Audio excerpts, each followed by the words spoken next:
Bom dia, pessoal da enfermagem. Vamos dar continuidade às nossas aulas, tá?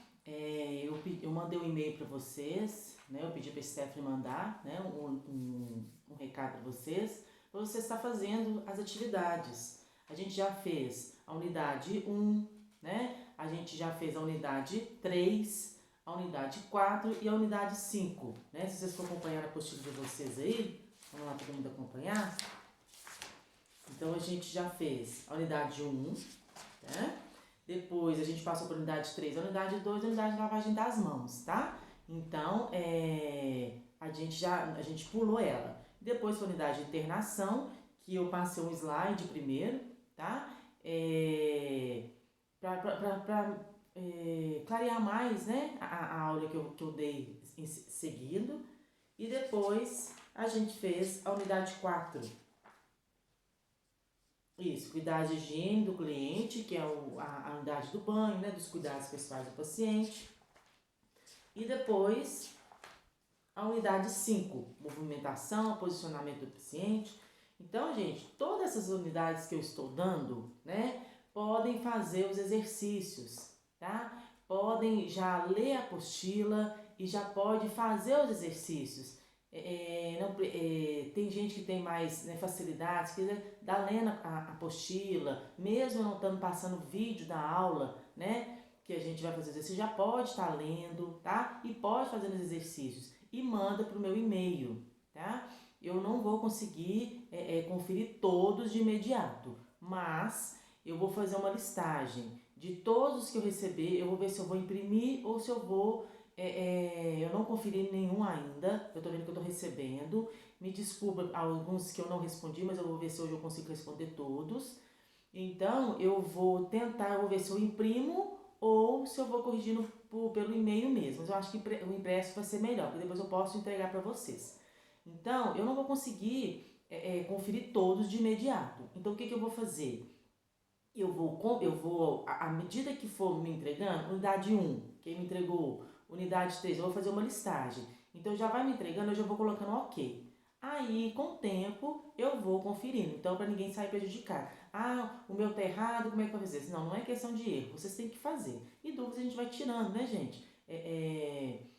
A gente vai tentando tirar essas dúvidas de vocês. Tá? Eu tô vendo que o chat está dando problema, então a gente vai continuar mandando as videoaulas para vocês e vocês vão fazendo os exercícios. Pode fazer o exercício, unidade 1, unidade 3, 4 e 5. Hoje a gente está entrando na unidade 6.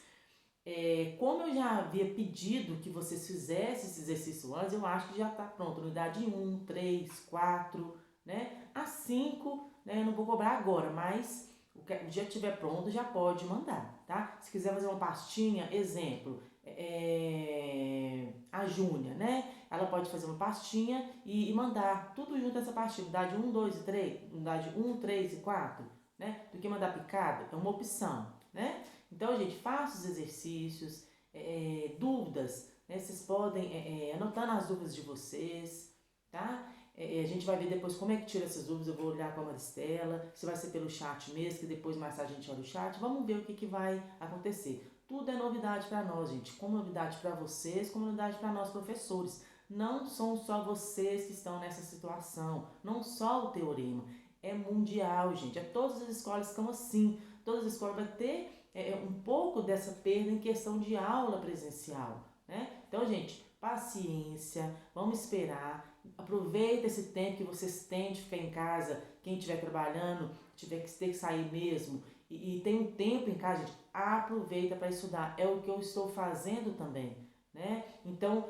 eu sei que algumas pessoas estão angustiadas, estão com raiva, querendo voltar, mas a gente não pode voltar. Eu estou parada também em questão do estágio, tá? Então, gente, um pouco de consciência, um pouco de paciência, que isso vai passar, tá? Vamos acreditar que isso vai passar quando? A gente não tem como prever. Não tem vacina, não tem remédio. O que a gente pode fazer, gente, é ficar em casa. A minha rotina é do hospital para casa, da casa para o hospital. E o tempo que eu tenho que sair, eu resolvo tudo, uso máscara. Então, assim, eu estou fazendo a minha parte, gente. Então, assim, aproveita esse tempo, gente, estudem. As matérias, se vocês têm dificuldade, né, reverem as matérias, estudem, gente. Não deixe esse tempo, né, vazio, não. Porque lá na frente, muita gente vai arrepender se não está estudando. Então, eu estou aproveitando esse tempo, gente, para estudar coisas minhas que estavam muito pendentes. Então, assim, tem um lado bom da situação, tá bom? Então, vamos lá, gente? Vamos dar continuidade na unidade 5. É a unidade de manutenção de temperatura. O que é isso?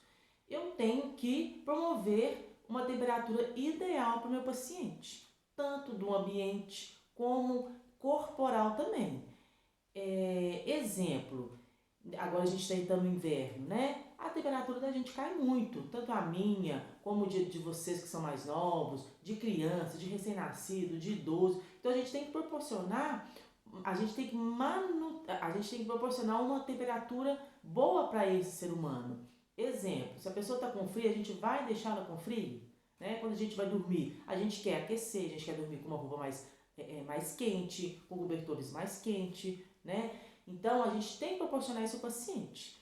Então, gente, isso é fundamental. Temperatura de mais prejudica o paciente e temperatura de menos também prejudica o paciente. No decorrer do post, vocês vão ver que idosos, recém-nascidos, têm a tendência de cair a temperatura muito rápido, de perder a temperatura corporal muito rápido, tá? Agora, em contrapartida, tem idosos que não sente calor, não sente frio, nesse tempo, né, que começou a esfriar, um idoso fica de camiseta, isso vai depender de cada paciente, tá? Então vamos lá.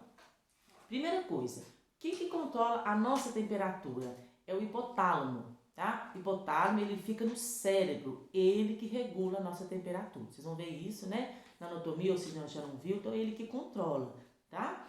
E lembrando, calor, gente, ele é fundamental, tá? Agora, frio vai depender da situação.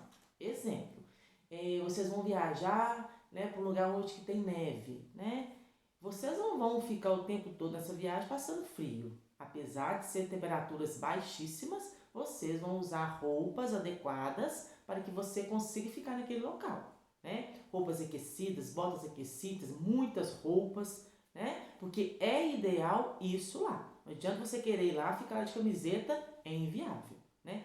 As próprias pessoas que moram lá, né, já tem esse hábito, né, das roupas, das vestimentas, né, as casas com aquecedores, né? Agora, é diferente quando vocês forem viajar para o Nordeste, né? Temperatura muito alta, 35, 40 graus, né? No verão, né? Até no inverno também vocês podem encontrar essa temperatura. Então você também não vai de blusa de frio, né? A gente consegue ficar de camiseta, consegue ficar com um vestido, com uma vestimenta mais leve, né? Então, gente, isso o próprio organismo vai estar, a gente vai ter que favorecer isso para o organismo, tá?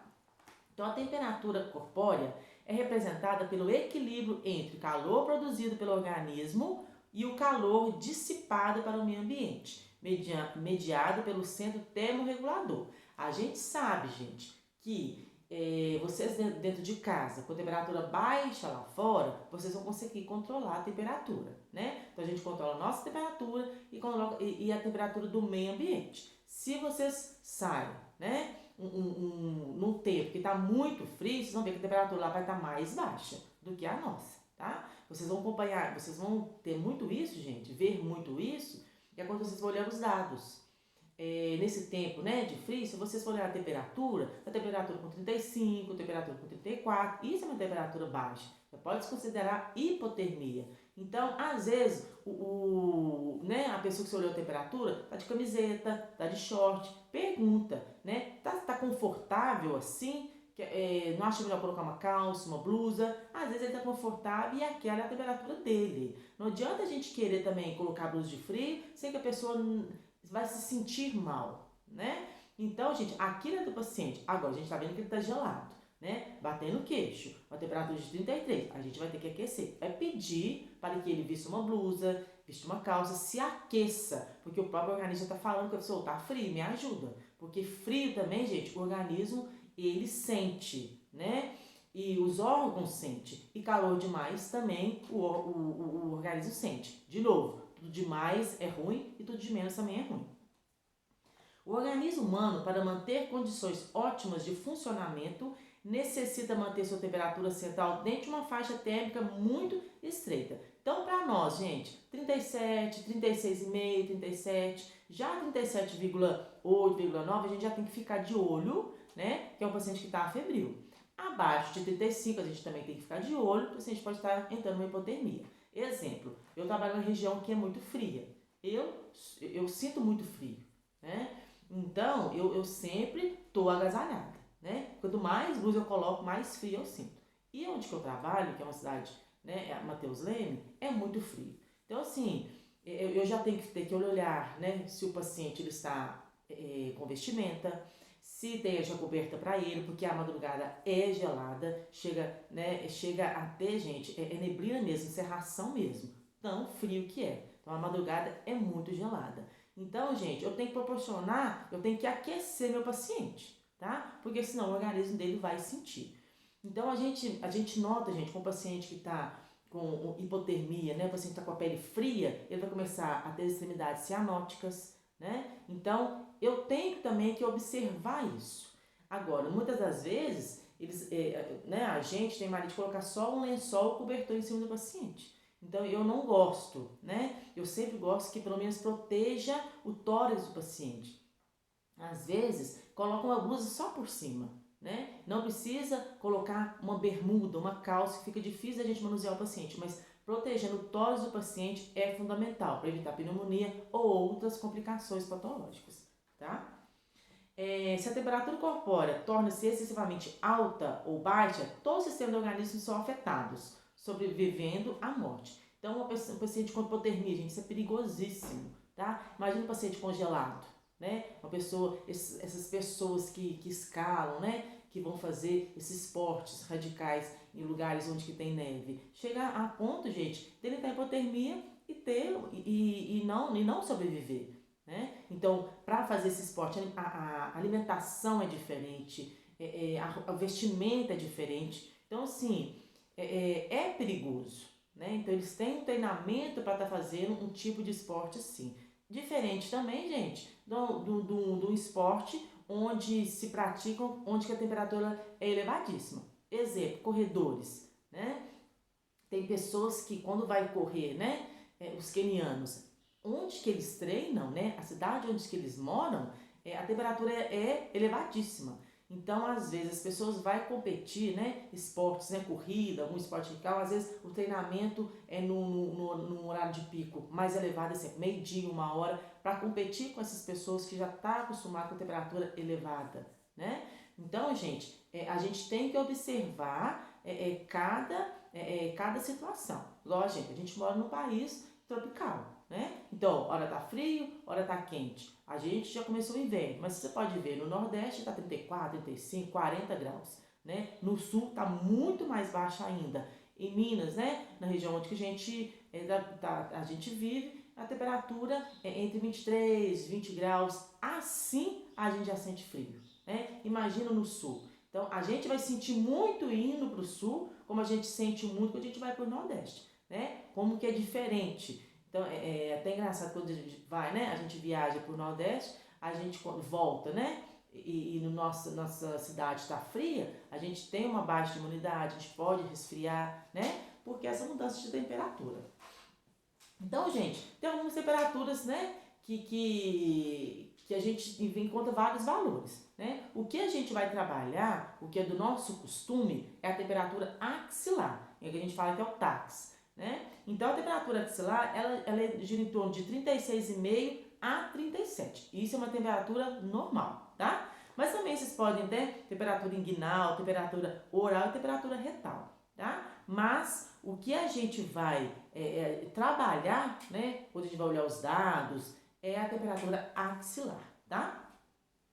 Temperatura corporal excessivamente elevada causa disfunção neurológica, degradação das proteínas do organismo, aceleração das atividades das células e morte. Então, gente, a temperatura elevada é perigoso. Por quê? A temperatura elevada, o paciente ele pode sentir uma sudorese, ele pode... são várias causas por que essa temperatura está elevada, né? Agentes químicos ou biológicos, né? Ele aumenta a temperatura, overdose, infecção, aumenta a temperatura e isso é perigoso, né? Começa a se debater o organismo, né? Começa a mostrar para nós, me ajuda, né? Alguma coisa está acontecendo aqui. Então, por isso que, às vezes, entra com antibiótico, entra com antitérmico, né? Avalia, né?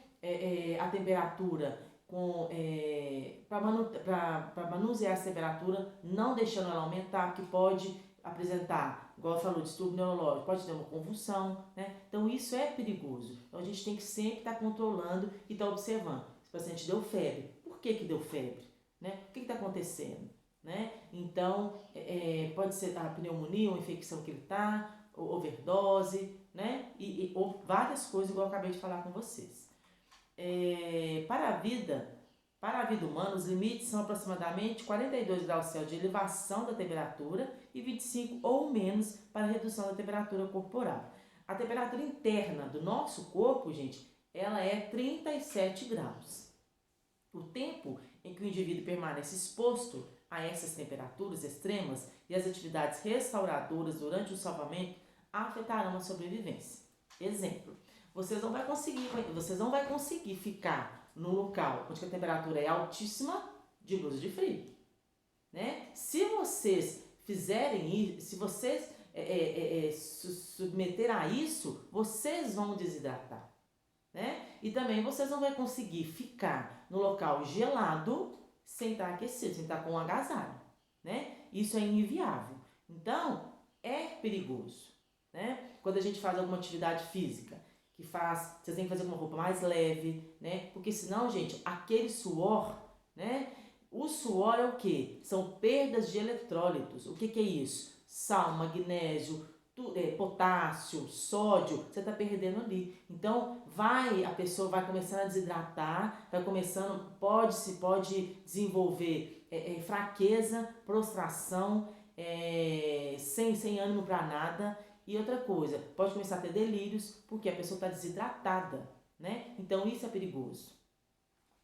A temperatura extrema ou temperatura da superfície da pele normalmente é mais baixa do que a temperatura central. Aquela que está localizada em locais profundos do corpo, no cérebro, coração. Então lá dentro, gente, não é frio não. Lá dentro a temperatura é a temperatura aceitável para que os órgãos funcionem, né? Então eu não posso manter meus órgãos, né, meu corpo gelado, porque senão também eu vou resfriar tudo lá dentro, internamente. E o organismo, ele vai demonstrar isso. Eu preciso de aquecer, né? Em muitas situações, gente, o paciente com uma cirurgia muito grave, né? Quando a gente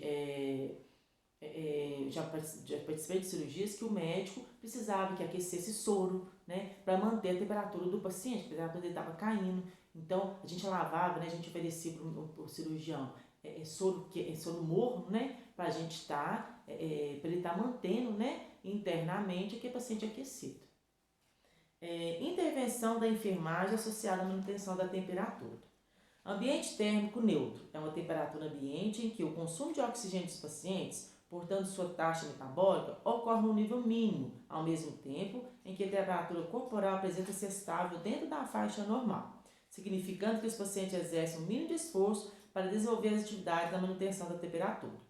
Ao proporcionar um ambiente adequado, aquecido para cada paciente, é importante considerar a idade, a constituição física, o nível de atividade e o grau de saúde de cada paciente. Exemplo, um paciente acamado, né? Esse paciente acamado, gente, ele vai se movimentar com a nossa ajuda, né? Então, é um paciente que fica muito quieto, né? É um paciente que fica muito parado, diferente da gente, que a gente se locomove, né? Não tem como a gente estar mantendo, né, o nosso corpo aquecido, movimentando, fazendo atividades. Então, como é que eu vou manter meu acamado aquecido? Mantendo, virando ele de leito, aquecendo e observando como que está essa temperatura, né? E como que a gente vê que o paciente está frio? Pegando o paciente, né? É importante esse tato, né? Observa, sente, às vezes o paciente está frio, pé gelado, gente. Então, aquece, coloca meia, né? Aquece o paciente e coloca cobertores. Agora, não é em excesso também não, gente. Porque às vezes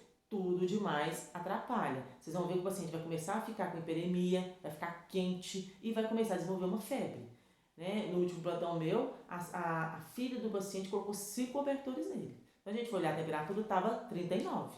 Então, o que a gente fez primeiro? Tirou umas 3 cobertas, deixou com 2 cobertas. Ele estava agasalhado, né? Esperamos passar meia hora, a gente foi aferir a temperatura dele. A temperatura dele estava no limite, 36,5. Então, a gente orientou para não aquecer demais, porque senão vai dar um falso positivo. A gente poderia dar um antitérmico para ele, mas ele não estava com febre, né? Então, observar muito isso. Então, vai ter momentos que vocês vão ver a temperatura que está baixa demais por falta de cobertas, por falta de roupa, né, aquecida, ou alta demais com excesso de roupas. Isso também, gente, recém-nascido.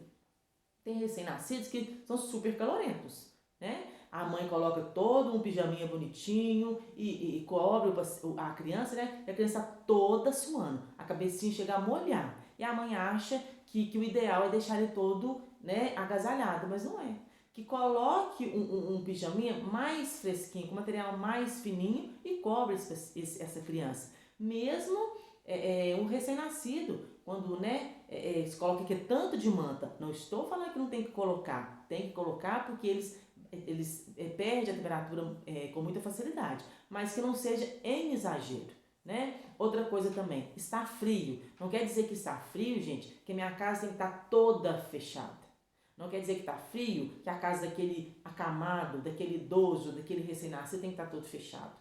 Pelo contrário, à noite, gente, fecha as janelas, né? Mas de dia, abre a janela, mantém o ar arejado, deixa o sol entrar, né, na casa, para aquecer também, né? E é o momento de colocar o idoso para pegar o sol antes das 10, depois das 4, para ele também aquecer, tá? A criança também é ideal pegar essa claridade. Então, gente, nada de fechar a casa que não tem uma corrente de ar, isso é perigoso também, né? Vocês estão vendo o que a gente está vivendo, né, nessa pandemia. Então, se pede-se muito, gente, manter a casa arejada. Isso é viável, tá?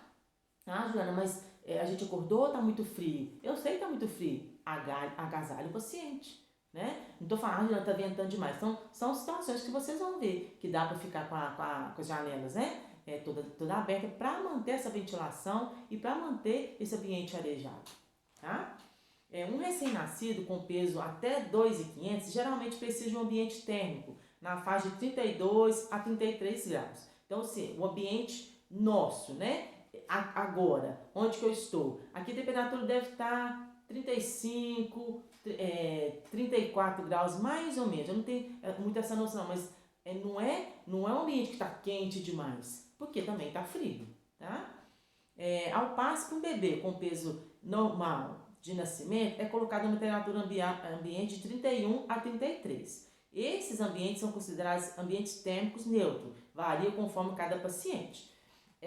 O recém-nascido, quando ele nasce, ele tem que ficar num berço aquecido, tá? De novo, porque ele perde a temperatura muito rápido, né? Ele fica cianótico muito rápido, ele costuma até bater os queixinhos, né? A boquinha. Então, ele tem que ficar num berço aquecido, né? Depois que ele vai para o berço aquecido, se a criança estiver bem, ele vai descer com a mãe, aí se coloca a criança, né, o recém-nascido, junto ao peito da mãe, ele peladinho, né, mas que o calor da mãe vai aquecer ele. Então a gente fala que é um método canguru, né? Se coloca uma faixa para segurar essa criança, lógico, gente, vai aquecer a mãe, vai aquecer o filho, né? E isso desce com ele pro local, né, no caso da maternidade, pega essa criança e leva de novo o berçário para fazer os primeiros cuidados. E mesmo fazendo esses primeiros cuidados, essa criança vai estar nua, né? Vai estar peladinha, ela vai se manter no berço aquecido,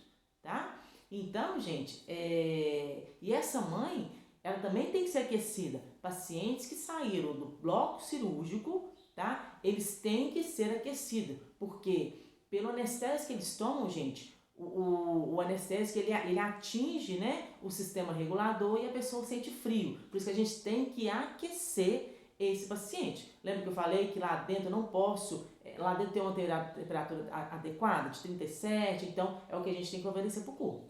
E essa criança voltando lá no berçário, ele vai ficar no berço aquecido. Se for pesar, se for medir, é coisa rápida, que volte essa criança no berço aquecido.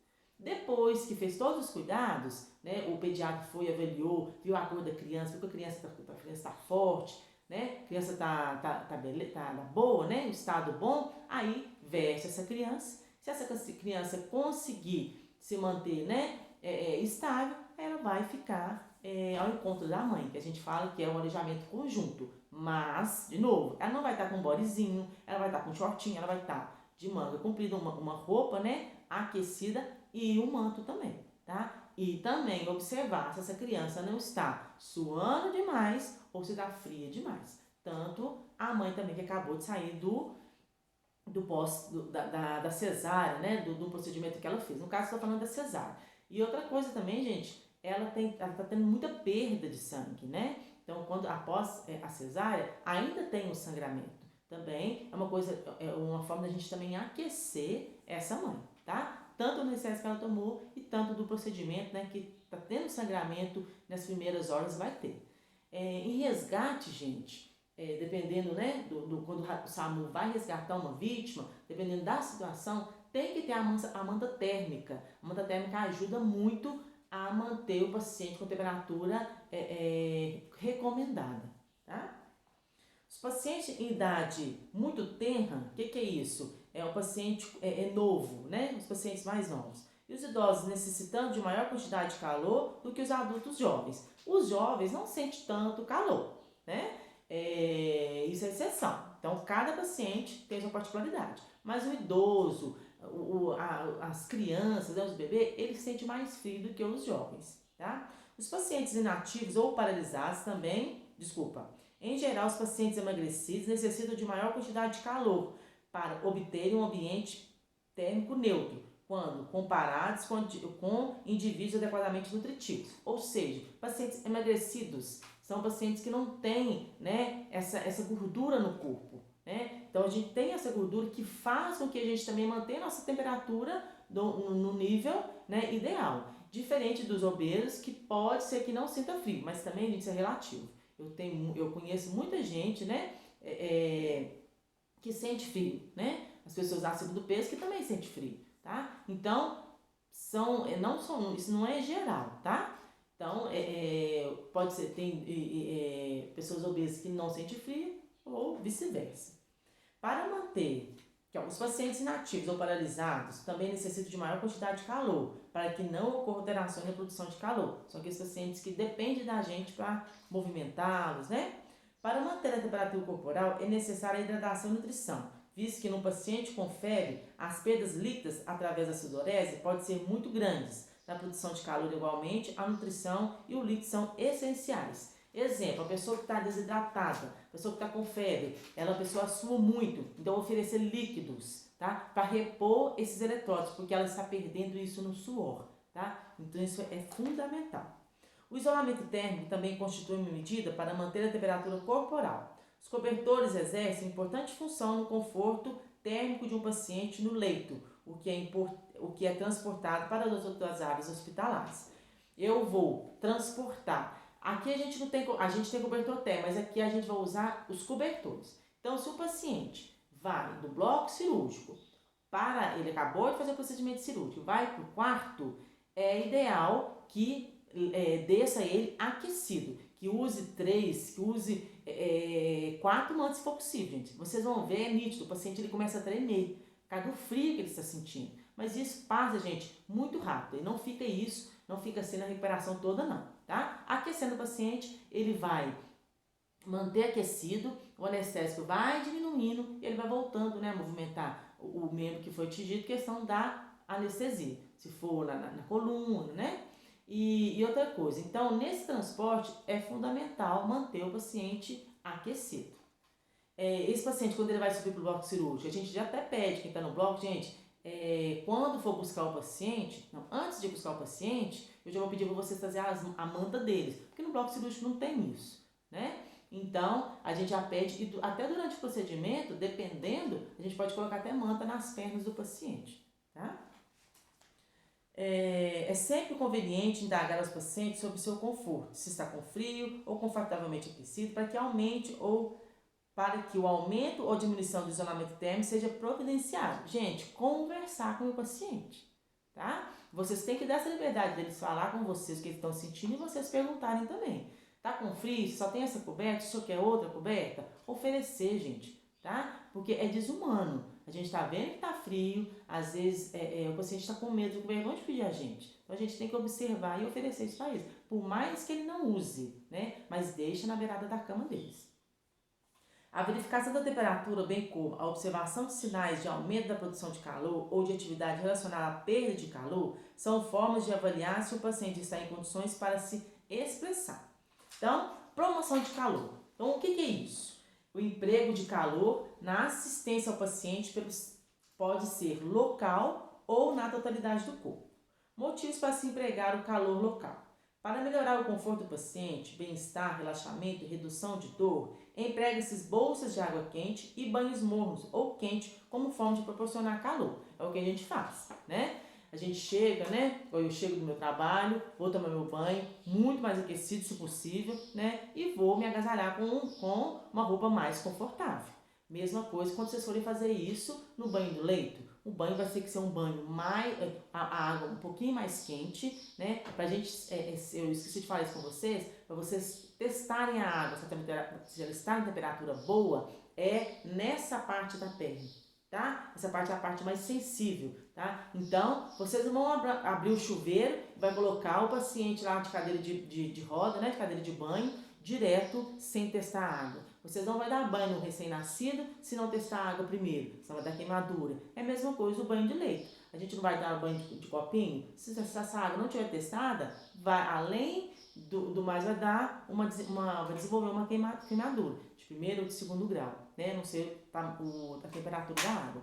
Então, para a gente manter o corpo aquecido, a gente tem que oferecer esse calor. Então, água quente, bolsa de água quente, isso ajuda, né, em algumas funções, né, que o médico vai estar passando. Então, na hora do banho, que é uma terapia também, então vamos oferecer um banho mais quente, né, é como se estivesse no chuveiro. E tem que ser um banho mais rápido, gente, porque, de novo, a temperatura dele cai muito rápido, tá? Para causar vasodilatação em casos de edema de uma região ou aumento do fluxo sanguíneo e ajudar a desenvolver o sangue circulando ao sangue circulante algum excesso de líquido intercelular. A água quente, ela favorece vasodilatação, né? Às vezes o paciente está com abscesso, então por recomendação médica a gente faz com peça de água morna. Isso ajuda muito a drenar aquele abscesso, né? Isso também é uma forma de promover calor, né? Na parte clínica, né? Na parte do tratamento que o médico está precisando. O aumento do fluxo sanguíneo também favorece a cicatrização, porque proporciona aporte de oxigênio e nutriente às células numa velocidade acelerada e remove produtos de excreção. O calor também dilata os vasos sanguíneos, tornando-se a punção venosa ou a coleta de sangue um procedimento mais fácil. Compressas úmidas, mornas ou quentes, compressas quentes descartáveis, bolos de água quente e banhos de assento são recursos utilizados. Ou seja, a água quente morna, a gente trabalha com ela de várias formas. Então vamos por parte. Aumento do fluxo também favorece a cicatrização. O que é isso? O ideal é que a gente faça os curativos, né, com o soro morno.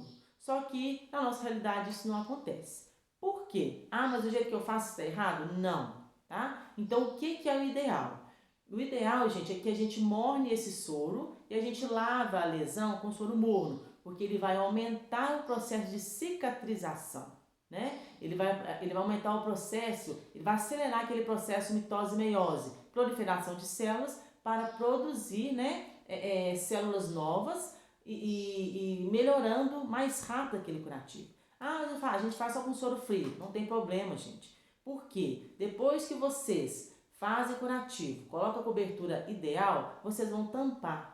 Tampando, não vai ser imediato, mas ele vai ter um tempo de manter aquele leito tampado aquecido. Com o soro morno, esse processo de aquecimento dentro da lesão vai ser mais rápido, mas não está errado o soro frio. Lógico, gente, não é soro gelado, a temperatura ambiente. Pode se fazer, mas o importante é que a gente tem que ocluir, tem que tampar aquela lesão para que mantenha lá dentro aquecido, né, para que comece o processo, né, de crescimento celular para estar melhorando, né, para estar desenvolvendo tecido de coloração para cicatrizar, para ocorrer a cicatrização, tá? O calor também ele dilata vasos sanguíneos. O que é isso? Nesse frio é muito difícil a gente realizar a punção. Não é impossível, né? Mas tem gente que tem, às vezes, muito fraco, muito ruim. Então, a gente pode manter aquecido. A gente pode pegar bolsa de água quente. Às vezes a gente enche luvas de água e coloca onde que a gente está querendo funcionar para que ocorra a vasodilatação, aquele vaso apareça melhor para nós e a gente consiga funcionar, tá? Então isso também é uma forma também de manter, né, o calor naquele local. Deixa eu ver, compressas úmidas, compressas quentes. Em alguns casos aqui, fala-se que coloca compressa quente numa lesão. Eu nunca vi isso, tá? Então eu não vou passar uma coisa que eu nunca vi. A gente vai pular até essa parte, tá? Eu nunca vi. Outra coisa também, gente, é na hora dos dados, quando vocês forem colocar o oxímetro de dedo, para você olhar a saturação e a frequência cardíaca. Se a pessoa está com a mão fria, ele não vai registrar. Então, aquece a mão daquela pessoa, coloque uma luva ou embrulha, né? Envolve a mão num cobertor para manter aquecido, né? Ou, do contrário, pega uma bolsa de água quente ou luvinha quente, coloca, espera um pouco e depois a gente vai lá e verifica, tá? Porque as extremidades estão frias. Igual a minha mão agora tá fria, né? Então, movimenta, né? Agita a mão. Quando a gente faz estágio, né? Quando não só estágio, lá no meu serviço, quando eu vou manusear o paciente, vou avaliar meu paciente, eu tenho que aquecer minha mão. Aqueça a mão de vocês primeiro, gente, antes de colocar a mão no paciente. Porque o paciente ele vai gritar, vai falar que você está agredindo ele, que é desumano, que você não aqueceu a mão antes de colocar em mim. Então aqueça, gente, porque tá frio, né? Eu trabalho no local, né? Eu trabalho numa região fria e à noite, que é muito mais frio, sempre tem que aquecer, gente. Aquece a mão, né? Para que o paciente não assusta, porque assusta, gente, né? A mão fria, você vai pegar numa pessoa, que a pessoa tá quente, assusta, tá? Então não esqueça de aquecer, viu, gente, a mão de vocês para quando for, né, atender um paciente, quando for cuidar de um paciente. Pode-se empregar calor externo para reaquecer um paciente hipotérmico ou reaquecer uma determinada região afetada pelo congelamento. Emprega-se compressas úmidas, mornas ou quentes, ou se usa pano quente para favorecer o aquecimento da pele enregelada ou a manta térmica, tá? Ele está falando, gente, o paciente está gelado demais, ele vai oferecer calor. Coberta, bolsa de água quente nos pés, né? Agora, gente, para se usar bolsa de água quente, vai na frente vocês vão ver, cuidado, tá? Porque vocês vão colocar a bolsa de água quente, vocês vão colocar gelo, né? Que tem a parte que também, ele queima a pele, né? Então, vocês vão estar ajudando a pessoa numa coisa, mas vai ajudar em outra, né? Tendo queimadura, tá? Ao perceber qualquer aplicação de calor, é necessário atentar para as seguintes precauções. A aplicação de calor pode provocar queimadura dos tecidos e hipoxia tecidual. E hipoxia, falta de circulação, tá? O calor pode acelerar a velocidade de atividade celular, inclusive a divisão e o crescimento celular, sendo, portanto, contraindicado em lesões com células malignas. Exemplo, o que é isso? Você vai fazer um curativo para aquela pessoa que tem câncer, aquela pessoa que está com alguma neoplasia, com um tumor.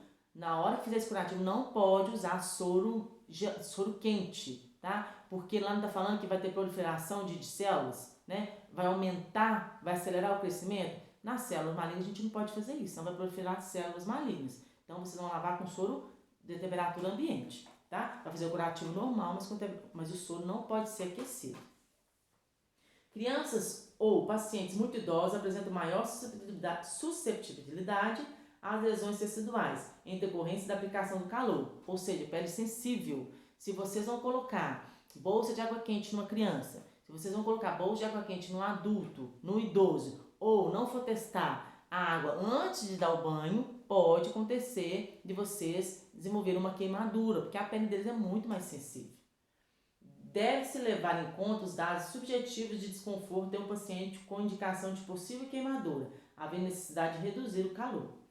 E quando coloca também, gente, vocês vão ver que fica bem vermelha a lesão, né? Eu já colocava muito, quando a gente coloca bolsa de água quente, fica vermelho. Então, gente, não pode. Aqui lá você está queimando a pele, a proteção de vocês, tá? É necessário controlar muito cuidadosamente pacientes que foram anestesiados, que estão fazendo uso de medicamentos que diminuem a sensibilidade ou que não têm condições de comunicar-se, verificando se não apresentam sinais de queimadura. O paciente anestesiado, exemplo, ele fez a cirurgia, ele fez uma cirurgia de hérnia, né? Aí ele recebeu anestesia RAC nas costas. Então, pode ser que tenha um abscesso no curativo. Aí o médico é que faz compressa de água morna, né? Então, gente, esse paciente está anestesiado. Ele não sabe, ele não tem percepção do que é calor, o que é frio, se dói, se não dói. Então, a gente tem que ficar atento, proteger essa bolsa de água quente com uma toalha e colocar no local, tá? Porque se você colocar sem a bolsa de água quente, gente, vai desenvolver uma queimadura nesse paciente. Então, tem que ficar muito atento. A temperatura em que se faz a aplicação de calor deve ser verificada com frequência. O emprego de uma toalha para envolver bolsas quentes é importante. É uma importante medida para proteger a pele do paciente. Ao se aplicar calor, orientações devem ser dadas ao paciente de modo que ele saiba comunicar qualquer tipo de intercorrência. O paciente também deve compreender qual a intensidade do calor que está sendo aplicado e os motivos pelos quais se escolheu essa modalidade terapêutica. É necessário observar regularmente a região que está recebendo calor, para verificar se está ocorrendo dor, aumento de edema ou hiperemia geral. O que é hiperemia? Vermelhidão, né? Vermelho. Ao utilizar qualquer equipamento, deve-se levar em consideração a possibilidade de falha do mesmo. Eu estou com uma paciente no meu serviço que ela está com abscesso na barriga, né? Não sabe se foi um bicho que picou, mas está muito demasiado, está com sinais flogísticos, dor, calor e rubor. Está doendo, está doendo, tá bem quente, né? E é demasiado. Então, recomendações da médica: fazer um curativo só com soro, tampar aquela lesão para não ficar exposta e fazer compressa de água morna. Na hora do banho, é ideal que ela deixe cair a água morna o tanto que ela aguentar e vai apertando em volta para que ajude a drenar, ajude a tirar aquele abscesso, né? Aquele líquido que está lá dentro para melhorar. Porque quanto mais abscesso, gente, quanto mais líquido infeccioso tiver lá dentro, gente, vai latejando, vai acontecendo febre, que eu falei com vocês, porque tá com sinais flogísticos, sinais de infecção. Então, é viável com que drene esse líquido que tá lá dentro. Se com a compressa, lavando, né, na hora do banho, não está drenando, o ideal é que a médica faça lá, médico, faça um corte, né, uma incisão, que faz com que ela abre, né, corte a pele, aí vai drenar aquele líquido, né? Mas isso é só recomendação médica, a gente não pode fazer isso, tá? A aplicação de calor seco, o que é isso? É o uso dessa bolsa quente. Todo mundo já usou, né? Mesmo se alguém da sala não tiver usado, isso a gente usa muito na casa da minha mãe tinha, na casa da mãe de vocês devem ter. Ela é muito utilizada. No hospital usa muito ela quando precisa fazer essa compressa morna, né? O cuidado que a gente tem que ter, gente, é que ela tem uma válvula, uma tampinha, né? Então tem que ter o máximo de cuidado para que vocês tampem direito, porque lá dentro a água não vai ficar quente demais. Mas se essa tampa ela soltar, vai queimar o paciente, tá? Então tem que ter o máximo de cuidado. Essa bolsa, gente, é um método de aplicação de calor seco. Então ela apresenta vantagem e desvantagem. Qual que é a vantagem? Fácil uso de baixo custo. Isso aqui é muito barato, tá? Desvantagens: pode ser desconfortáveis devido ao peso, risco de queimadura quando usado de forma inadequada, tá? Então, gente, dá uma lida no método, como que se usa, né? Não tem segredo.